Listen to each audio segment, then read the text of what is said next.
సుమన్ విచారణ ముగిసింది.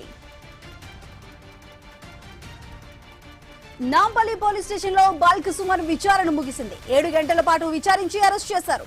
అనంతరం వైద్య పరీక్షల కోసం బాల్క సుమన్ ను కింగ్కోఠి హాస్పిటల్ కు తరలించారు.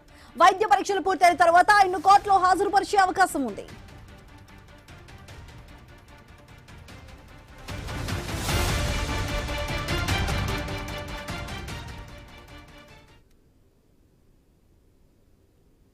ఇప్పుడే తాజా వార్త బ్రేకింగ్ న్యూస్ చూస్తున్నాం మనం. నాంపల్లి పోలీస్ స్టేషన్ లో బాల్క సుమన్ విచారణ ముగిసింది.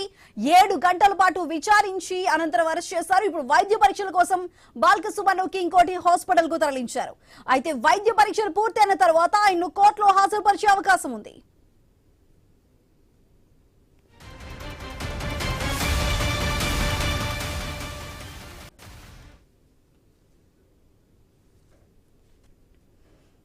నాంపల్లి పిఎస్ లో బాల్క సుమన్ విచారణ ముగిసింది. సుమారు 7 గంటల పాటు విచారించిన పోలీసులు బాల్క సుమన్ ని అరెస్ట్ చేశారు. అయితే దీనికి సంబంధించి పూర్తి డీటెయిల్స్ మా ప్రతినిధి రత్నకుమార్ అందిస్తారు. రత్నకుమార్ చెప్పండి, ఇటు బాల్క సుమన్ అరెస్ట్ ఇప్పుడు ఆల్రెడీ కింగ్కోఠి హాస్పిటల్ కి వైద్య పరీక్షల నిమిత్తం తీసుకెళ్తున్నట్లు తెలుస్తోంది. అక్కడ ఎంత సమయం పట్టే అవకాశం ఉంది, తర్వాత కోర్టుకి హాజరుపరిచే అవకాశం ఉన్నట్లు చెప్తున్నారు. మరి దీనికి సంబంధించి ఓవరాల్ గా ప్రస్తుతం ఉన్న సిచ్యువేషన్ ఏంటి?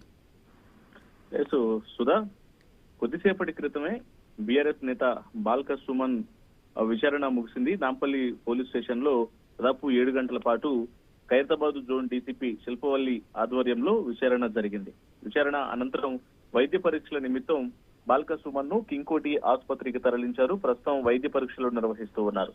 ఈ వైద్య పరీక్షలు ముగిసిన అనంతరం ప్రస్తుతం కొద్దిసేపట్లోనే ఆయన్ను జడ్జి నివాసానికి తీసుకెళ్లి అక్కడ జడ్జి ఎదుట ప్రవేశపెట్టి అనంతరం రిమాండ్ చేయబోతున్నారని తెలుస్తోంది. అయితే అది ఎప్పుడైతే నాంపల్లి పోలీస్ స్టేషన్ దగ్గర విచారణ కంప్లీట్ చేసుకొని బయటకు వస్తున్నటువంటి సందర్భంలోనే వైపున బీఆర్ఎస్ కార్యకర్తలకు పోలీసులకు మధ్య కొంత తోపులాట జరిగినట్లు తెలుస్తోంది. బాల్క సుమన్ అరెస్ట్ ను నిరసిస్తూ అక్కడకు చేరుకున్న బీఆర్ఎస్ విద్యార్థి విభాగం నాయకులు అరెస్ట్ ను ఖండిస్తూ ప్రభుత్వాన్ని వ్యక్తిగతమైనటువంటి కుట్రగా వాళ్ళందరూ తెలియజేస్తూ ఆందోళనలు నిర్వహించేటువంటి ప్రయత్నం చేశారు. దాన్ని అరెస్ట్ ను వ్యతిరేకిస్తూ నినాదాలు చేసినటువంటి పరిస్థితి కనిపించింది.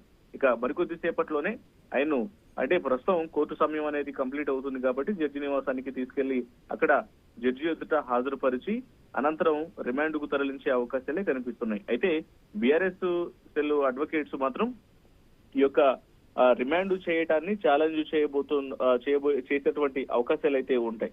ఎందుకంటే ఇందులో పెట్టినటువంటి సెక్షన్లు అనేవి ఆయన కేవలం చేసినటువంటి వ్యాఖ్యలు అనేవి అలిగేషన్స్ మాత్రమే తప్ప ఎక్కడ ఎటువంటి ప్రూఫ్స్ అనేవి లేవు. పైగా ఇందులో పీడీపీపీ యాక్ట్ ను కూడా జోడించారు. పీడీపీపీ అంటే పబ్లిక్ ప్రాపర్టీ డ్యామేజ్ కు సంబంధించిన యాక్ట్స్ ఇందులో జోడించడం జరిగింది.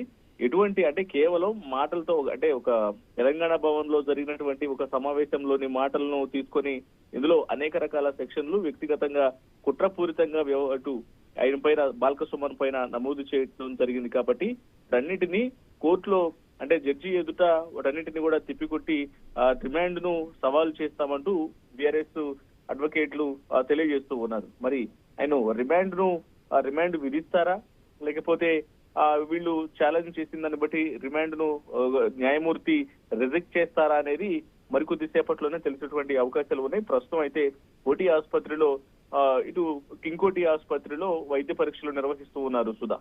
Right Ratnakumar, thank you.